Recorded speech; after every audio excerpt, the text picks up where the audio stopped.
On the first leg of the program this morning, we are talking health, not just any kind of health issues, but majorly we're talking breast cancer. This is Breast Cancer Awareness Month, and we're going to be dwelling on the essence of this Awareness Month.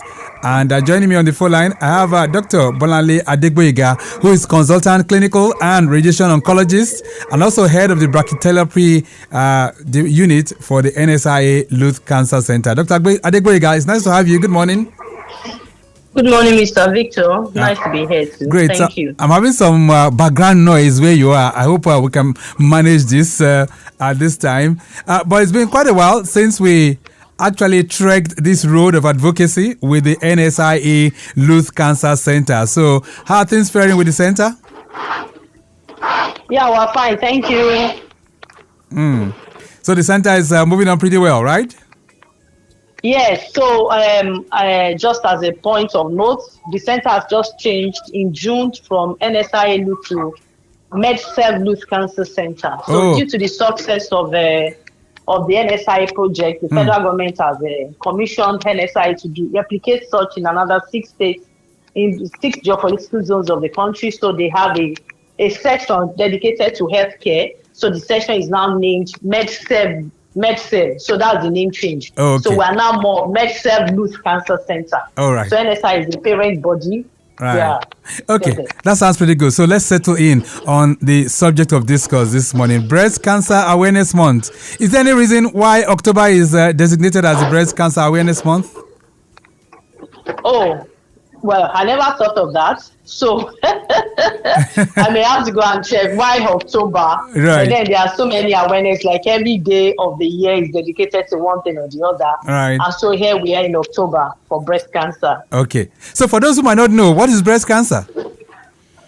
So breast cancer is a malignant transformation of the breast tissue.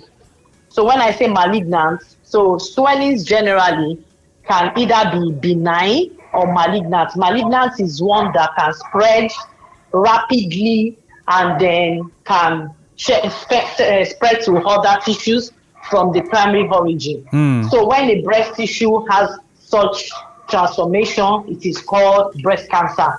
But then there are so many other swelling that they can't spread to other tissues, and they are not as deadly. Those ones are benign breast tumors. All right. So how common is breast cancer in this part of the world? Okay, breast cancer is quite common. Actually, it's the commonest cancer in globally in both male. If you put all the cancers in both male and female together, breast cancer is the leading cancer, and it's also the leading leading cause of cancer death.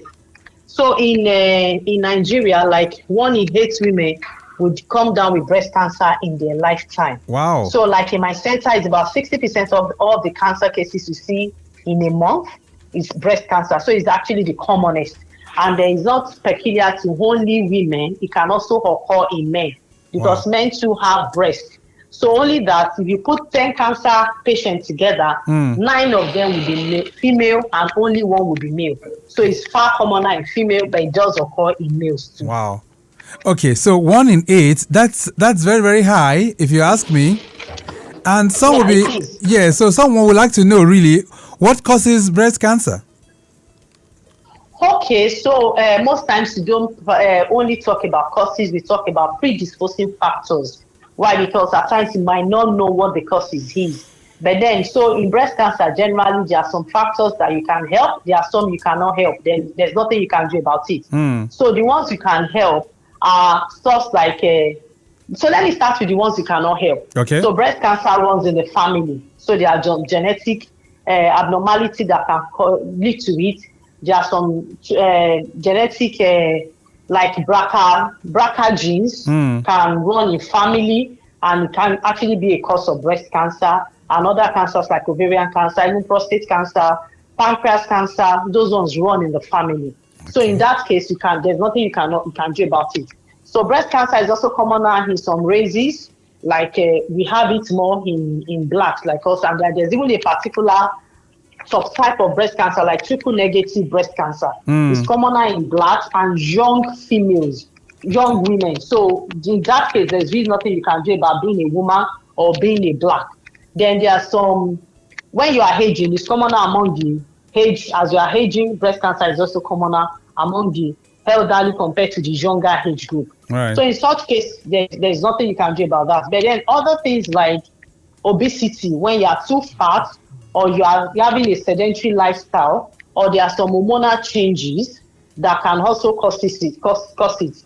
For instance, people that have more exposure to hormone, maybe when they start menstruation earlier than normal, maybe earlier than 30 years, or they stop menstruation later, maybe later than 55 years. Right. Those ones have more exposure to hormone, and it can also be a cause of breast cancer. Right. So, and then other things like that. Okay, so what about Our diets too. Diet high in fat and then low in fruits and vegetables can also predispose to stuff like that. Then some that have had previous radiation to the breast, maybe, or radiation to the chest wall. If somebody was treated for head and neck cancer and a part maybe to the neck, and then later in life they can come down with breast cancer, but those ones are very rare. Okay, so you talk about age earlier on as well. Is breast cancer age discriminatory? Does it tell you the type of age, what age it can actually bring its onset? Okay, so most of our patients are in their middle ages, from like 45 to like 60. That's the commonest age group we have for breast cancer. So in that late middle age to elderly, it's commoner compared to the younger age group. So it's not. We do have it in younger age group, like in 25, 30 to do come down, but then the majority are in that age bracket of middle age group to elderly. All right. So let's talk about physical things that we see. So does the size of the breast determine if the person will come down with cancer? Okay, no, stuff like that don't happen. But then, so things we will see basically, so that's why it's so painful when we see patients coming down with breast cancer at advanced stage, because breast is outside in the body. Mm-hmm. You see it, you feel it, you touch it. So when there's an abnormality, you should actually pick it early.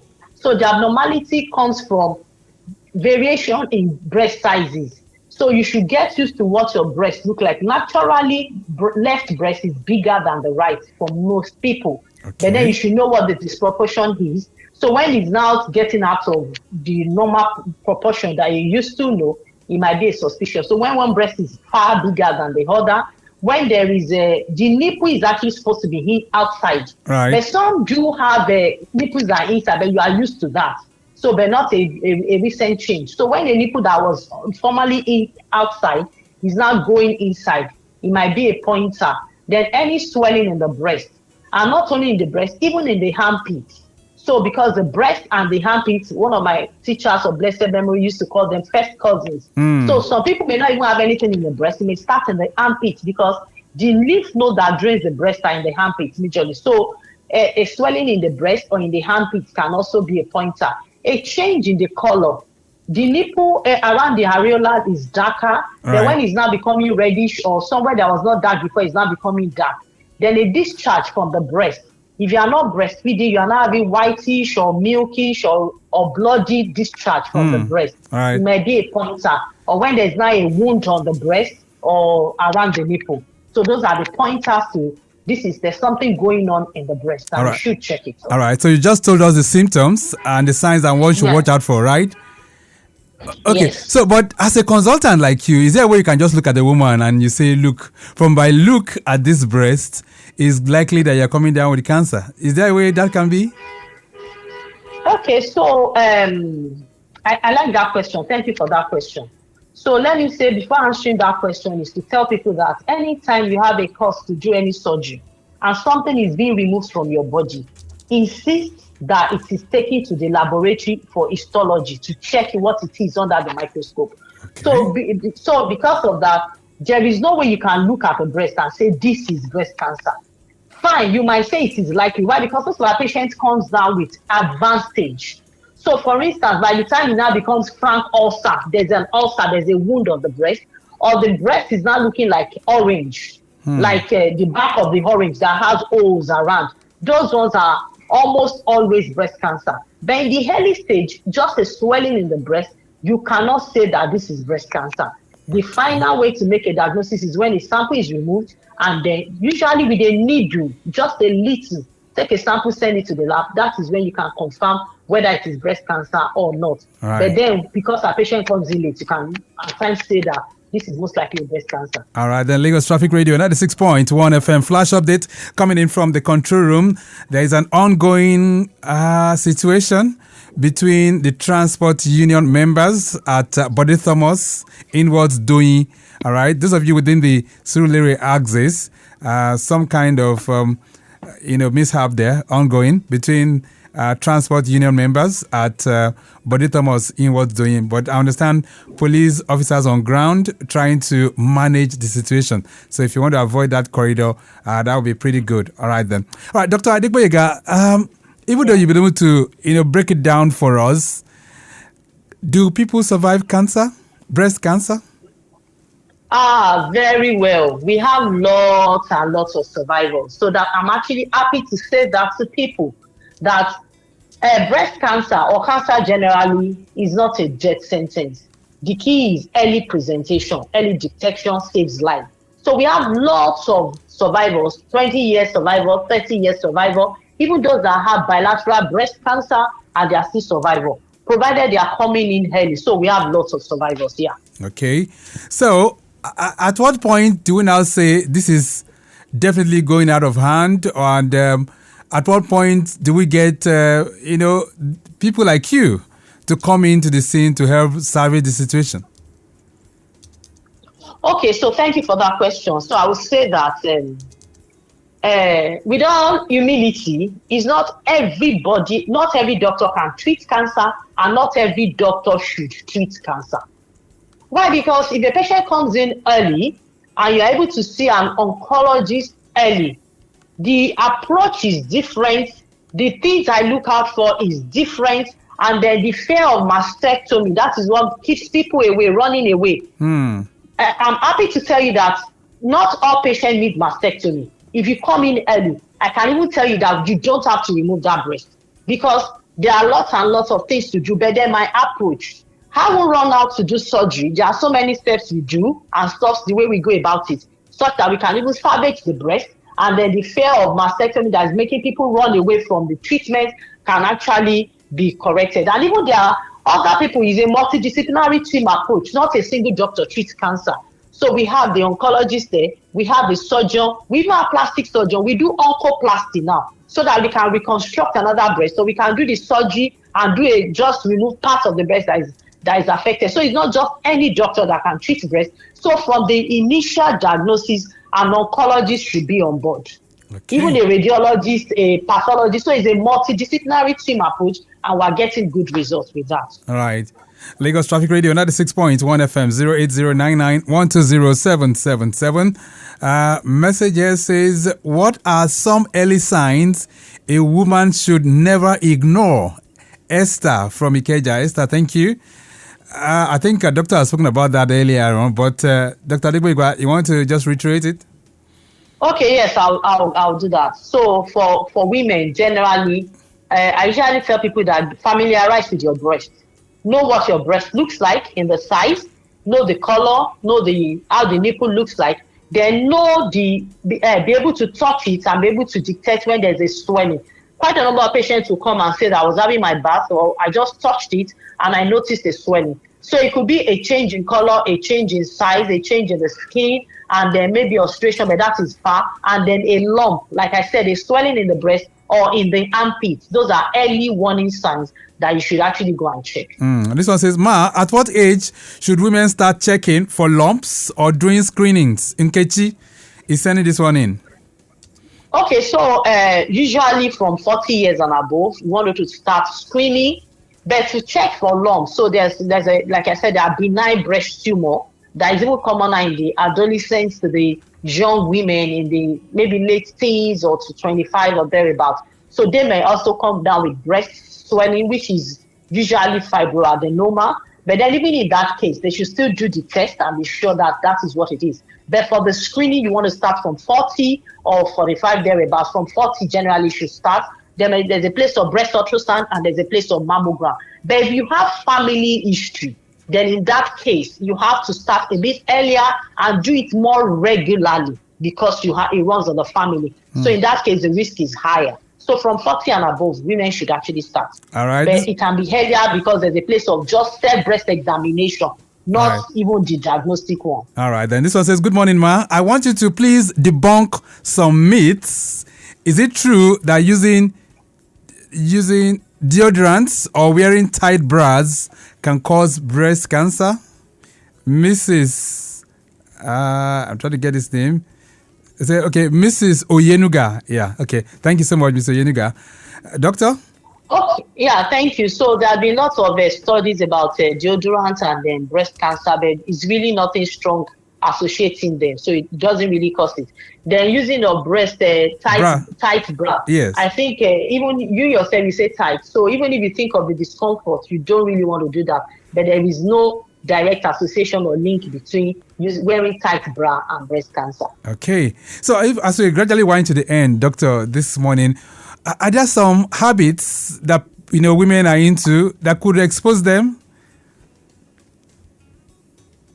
Okay, so I really can't tell, but only that the new things that are coming up, maybe issue with the breast reduction or other breast enlargement.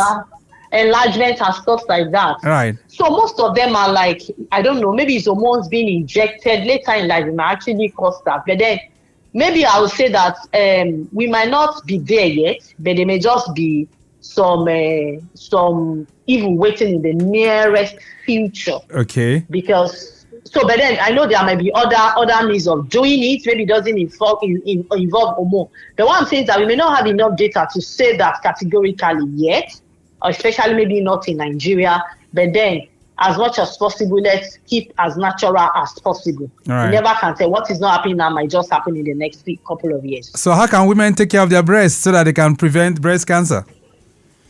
Okay, so for women, I would say that familiarize with your breast. You are the best person that can detect it first. And that is about doing regular self-breast examination. So for those that are still menstruating, like 10 days after your menstrual cycle is the best time to examine your breast. Check your breast, check your armpit, and do that as regularly as possible. If you have entered menopause, pick a date in the month that you do self-breast examination. So if your birthday is on the 9th of October, every 9th of the month, please try and do your self-breast examination. Once a year, do a clinical breast examination. That's when you get a medical person, maybe a doctor, a nurse, to examine for you. There are things you might not be able to pick, they might be able to pick. Then when you are 40 years and above, at least once a year, once in 2 years, do a mammogram or breast ultrasound. So let's check. Early detection saves life, and there are survivors. What about breastfeeding? Does breastfeeding help reduce the incidence of cancer? Yes, a lot. Yes, because when you are breastfeeding, your hormones are down. And so, because we have said that hormonal exposure also increases the risk. So those that breastfeed their children for longer, it actually is a protective measure. So breastfeeding is well encouraged. And the very last question I'm going to ask you now. So performance in the other room, can it help reduce breast cancer? Well, funny enough, in a way, it can help. Might not be directly associated. But I once had a patient, it was a man coming down with stage 4 metastatic breast cancer. And one thing the man said was that if only the wife, because he was a widower, he said if only the wife were to be alive, he would have detected the wife, because the woman would have touched his breast and have detected that there's a swelling there. So I'm sure it's vice versa. So performance in the other room allowed the man to be able to touch the breast and be able to detect it. So among the benefits, so other room also helps. All right, then. Thank you. Okay then, Dr. Adegboyega, it's always a thing of joy having you join us on the program. Thank you so much for linking up with us this morning. Thank you. Okay. Yeah, have a nice day. Yeah. Okay then, so I have been speaking with a professional to the core as we reflect on the essence of the Breast Cancer Awareness Month. And I've been speaking with Dr. Adegboyega Bolanle. Of course, she is a prominent consultant talking about a clinical and radiation oncologist, and of course also the head of Brachytherapy for the NSIA-LUTH Cancer Centre. A brief break. When we return, we'll do our birthdays before we switch to the second segment of the program.